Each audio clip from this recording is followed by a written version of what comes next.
know what Sharon's like. Sharon couldn't find it if it were in front of her face.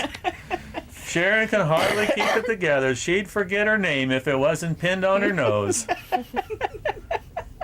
You know, Yes, so that's how you it feels. kind of carrying this around, and And as I said, it's just to use it for now. It feels like it's Right. blown all out of proportion. right, But it's important to me. Yeah, And it's yeah. like something that matters. And I Sure, don't know sure. quite which way to go. I've used affirmations for many years. I've said I have everything I need. You know, da-da-da-da-da, whatever. Right, right.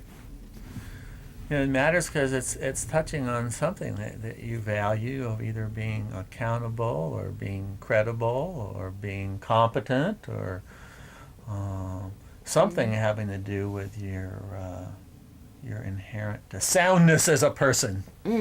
Your wiring isn't faulty, so you don't have to doubt yourself, I guess. Okay. Well, that's interesting.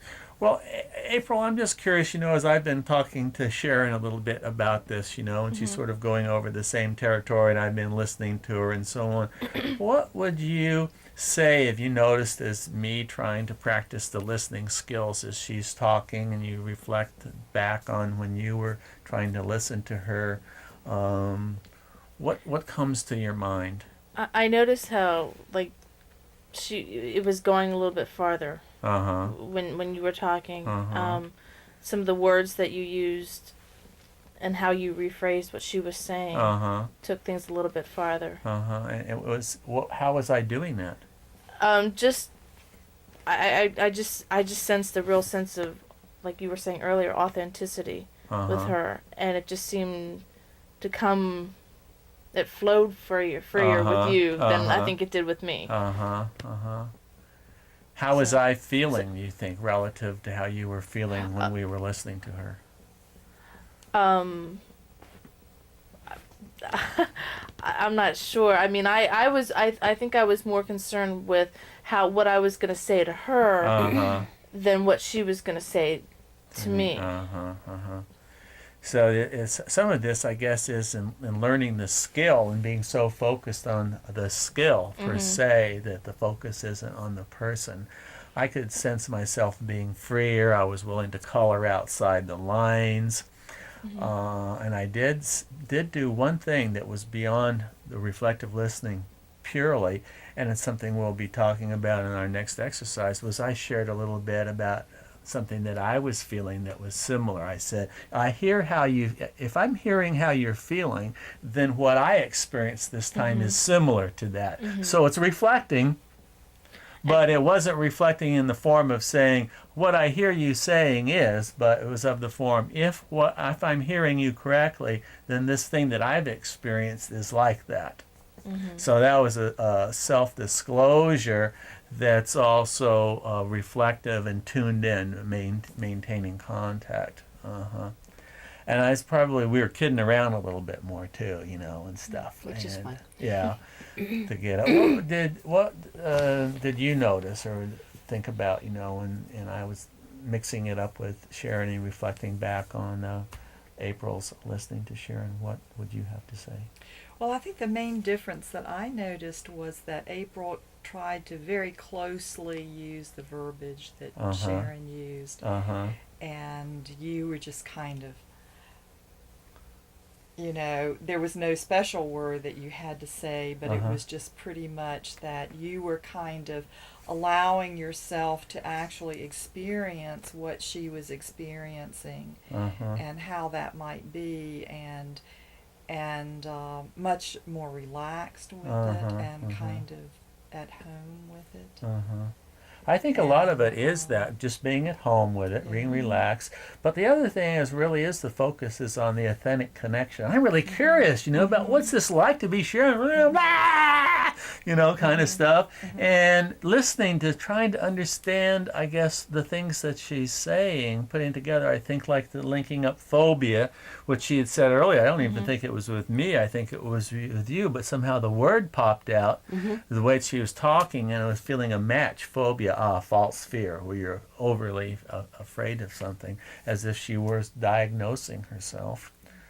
And maybe playing back the feelings in a more intense way or something to just try to be in there.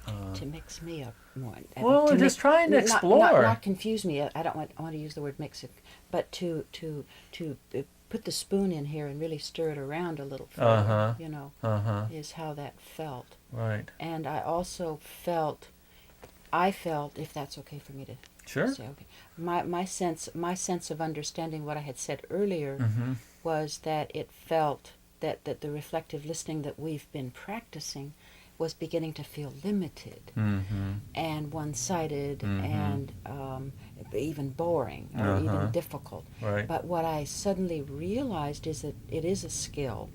You obviously are extremely experienced at it, so that this is very helpful to see you do it. But to feel the realization of how you did that, and I hope this video gets into our hands so I can recheck this, what you said and how you did it, because I could see how this expanded what took place.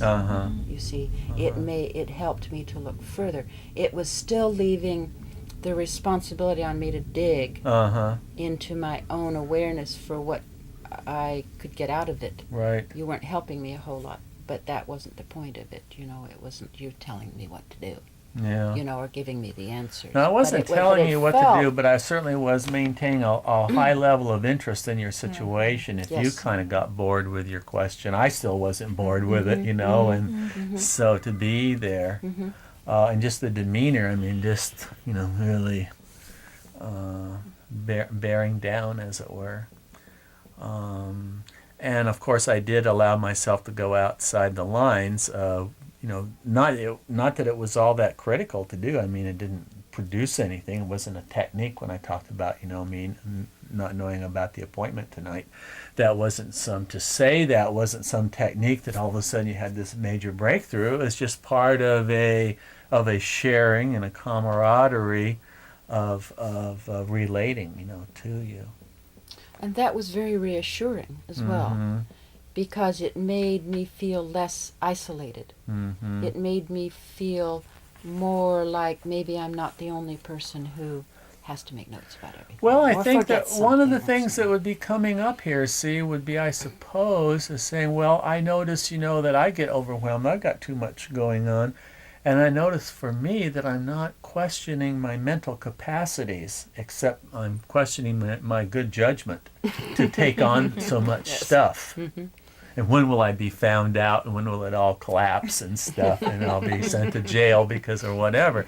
But I'm not thinking it's because I'm mentally deficient, whereas you were something we were trying to diagnose. You were feeling something of some kind of a label or a worry or a paranoia or something that you didn't have it all together.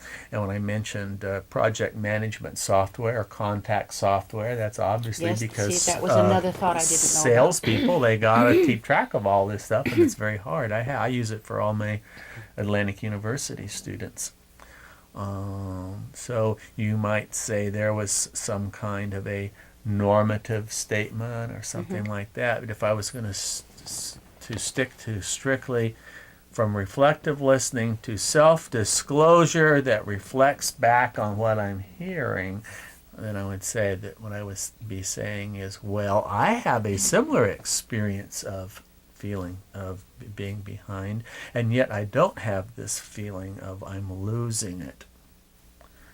And so I'm wondering what's going on here. And somewhere in there, I think there was something helpful for you in terms of reshaping your just talking about it reshaping your picture. gets it out. Yeah, It's yeah. like it's been sitting here like this monster for so many years, and it's like just saying it sort of dissipates its energy. Right, right.